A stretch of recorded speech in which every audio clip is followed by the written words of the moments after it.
My name is Nicole Ashley, and today we're going to talk about ways to cope with anxiety.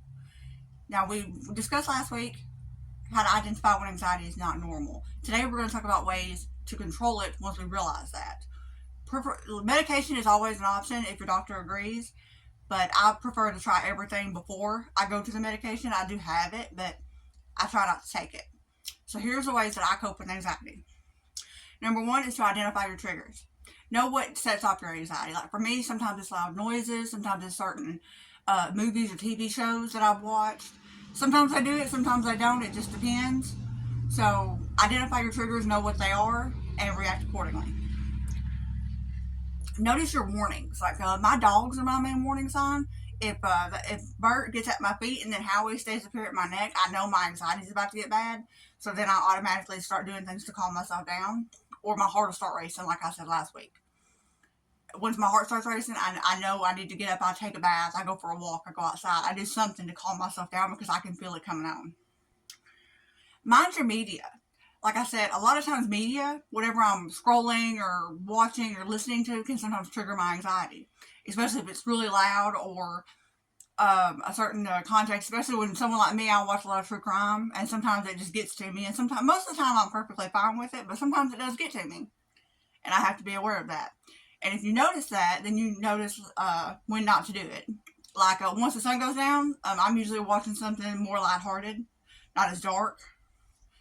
So that helps control my anxiety because, like I said, mine mostly triggers at night. So once it gets dark, I'm watching something different. And before go outside, especially if the weather's nice enough where you can go outside in your bare feet and walk around in the grass a little bit, that helps me out. Just being outside, getting the fresh air, you're igniting your senses and getting your mind off of the anxiety and making it focus on something else. So that's another thing that helps. Journal. I'm not a big journaler when it comes to day-to-day life, but if I'm really anxious or something, sometimes journaling does help, and I will try it. I do keep a journal specifically for that, and sometimes it allows me to work out whatever's bothering me. Like at one time, I was terrified about the fate of the human race because anxiety is not logical, as if I can control that. But writing it out and actually just putting my faith back in humankind and back in the powers that be and everything, it relaxed me. So now that doesn't bother me as bad anymore. So journaling does help if you want to give that a try. Take a bath. Taking a bath is one of my favorite things to do in the world. Get bubbles, get Epsom salts, get candles, get a book, get a glass of wine if you're old enough, and just really make it an event. My bath is a big event. It takes me 30 to 45 minutes to take a bath, and I try to take one every other night. I take a shower the rest of the nights, but I make time every week for a nice long bath just to relax myself and because I enjoy it. Meditate. I'm not very good at this. I try because a lot of people swear by meditation. They swear that it helps and everything. It hasn't been very helpful for me yet. I'm still working on it.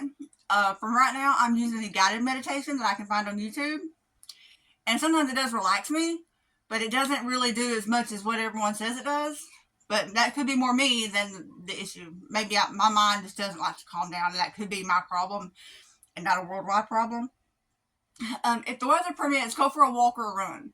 I live right on a highway, so it's kind of dangerous for me to go for a walk, especially at night. But sometimes I'll like walk around the driveway or walk around my house, walk around my office, and just get out and move, just to cope with that anxiety.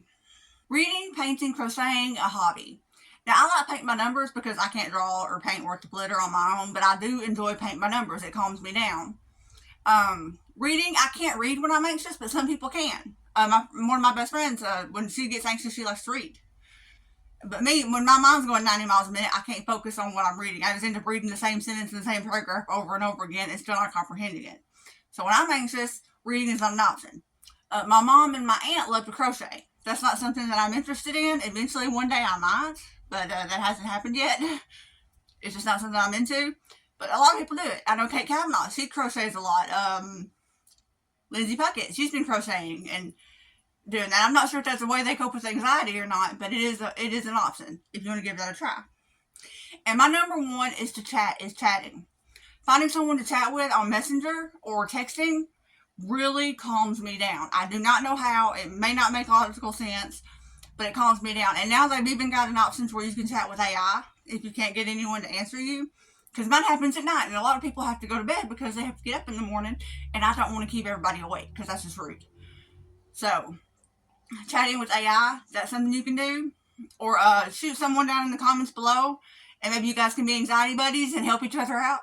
Because it is an issue, and it's a growing issue, especially in the U.S. I don't know about around the world, but in the U.S., a lot more, especially around teenagers, young adults, new adults, anxiety is becoming almost like a pandemic because everyone is having issues with anxiety.